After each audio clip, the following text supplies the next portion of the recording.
Today is 1 year since I lost my hair to cancer.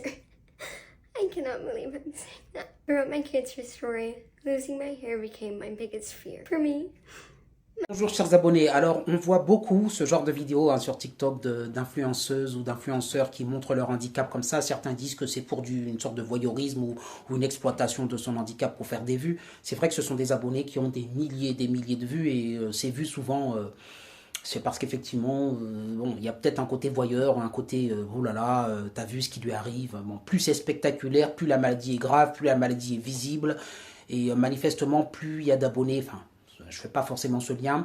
Peut-être que c'est moi qui m'y intéresse et que l'algorithme ne me présente souvent que cela. Enfin bon, en tout cas, c'est vrai que c'est en fonction de ton centre d'intérêt.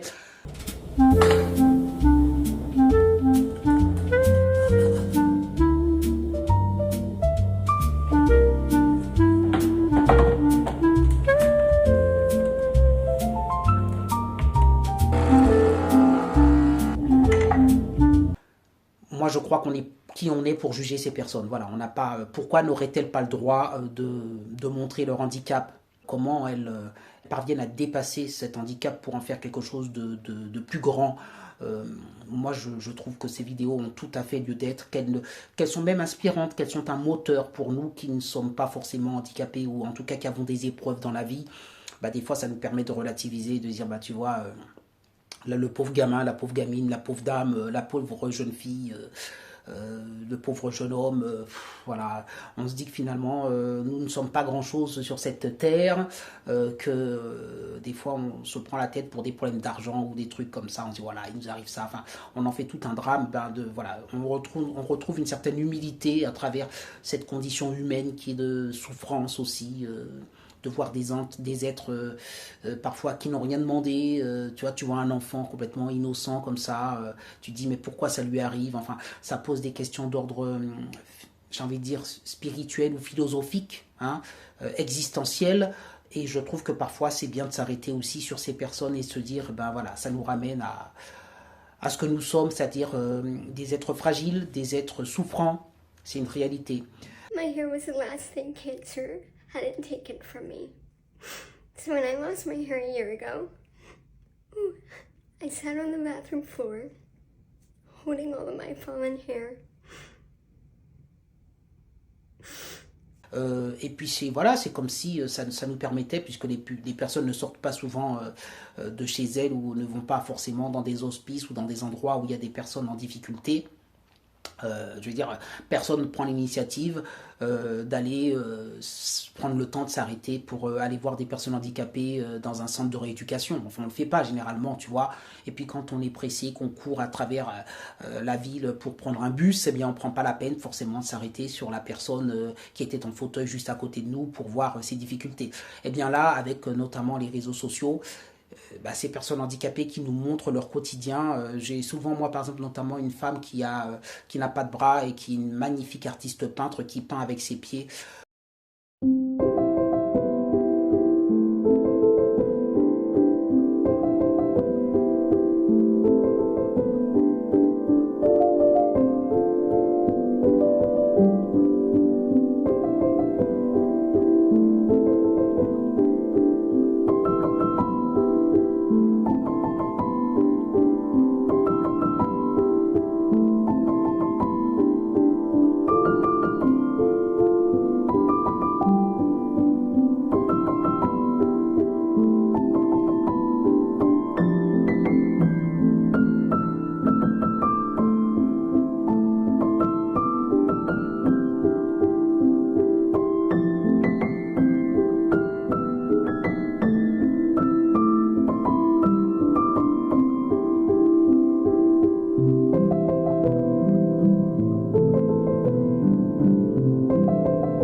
Bon, et elle fait des photos, des vidéos magnifiques, elle montre sa vie, et tu te dis oui, c'est extrêmement inspirant, puis tu te dis, elle a réussi à dépasser son handicap, elle a une vie de famille, une fille, un mari,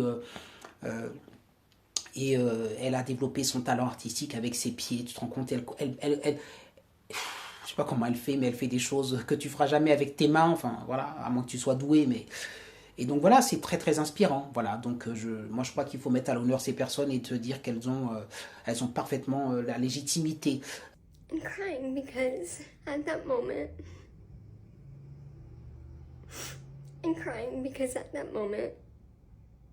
I couldn't look in the mirror because I didn't love the person I saw. But a year today, what was once something so hard has turned into something so beautiful. A reminder to love every me. There might be a time where I lose my hair to cancer again. While it would be hard, I promise these are good tears. Losing my hair has taught me to love every me. So no matter if I have no hair or a full head of hair, I need them.